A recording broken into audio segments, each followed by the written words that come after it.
السلام عليكم. تبارك الله عليكم، جيتو عندنا موقع الشنطان. بسم الله الرحمن الرحيم. كنبغيو نقولوا على هاد الاجواء اللي كاينه دابا، الحمد لله الاجواء مزيانه. كاين الغلا في الحوايج صراحه الله، يعني متقاشر الاخرانيين كنا كنجيبوهم مثلا غير مثلا 25 درهم باكيه، دابا كاينه باكيه كتوصل لك 30 درهم، يعني كلشي فيه زياده، فهمتي. وهاد الشعب مسكين صابور، فهمتي، يعني صابر على اي حاجه، اي وضعيه صابرين عليها، وحنا الحمد لله، فهمتي. الرواج الحمد لله كاين الاقبال على الرواج على الحوايج على كلشي. حنا هاد الشعب هذا راه معروف، واخا مضروبه فيه حتى العطم وهيدا كيصبر، راه ماشي غير من الحوايج، راه بداها من الخضره ونتينا طالعه، فهمتي.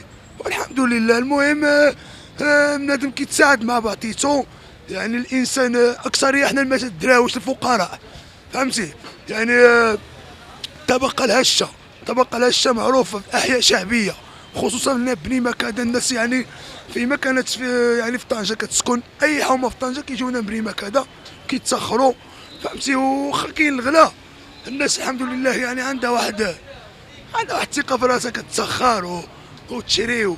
حنا كذلك ومثال كنمشيو، انا اللي كنهضر معاك كنت كنمشي نجيب 5000 درهم السلعه، كنجيب مثلا 3 ميكات كبارين. اليوم كنت كنجيب غير 2 ميكات. اذا اخنوش دالي ميكا، فينا 200 ميكا اخنوش. الله يا ودي، تهلا فينا شويش، الله يهديك ما تاكل، تهلا فينا. راه الشباب ضائع، والله الشباب مسكين ما عنده ما يهمل والو، لا جواش لا وتد حتى حاجه. 35 سنه باقي اللي جاب النهار كياكلوا الليل، ولكن ما خصناش نبقاو على هذه الوضعيه. حنا كنبغيو كنتاسفوا الشباب ديالنا اللي في المغرب كامل الصراحه، ما بغيناش بنادم يموت في البحر، فهمتي، ويغرق في ياكلوا الحوت ولا يموت في الرمايك.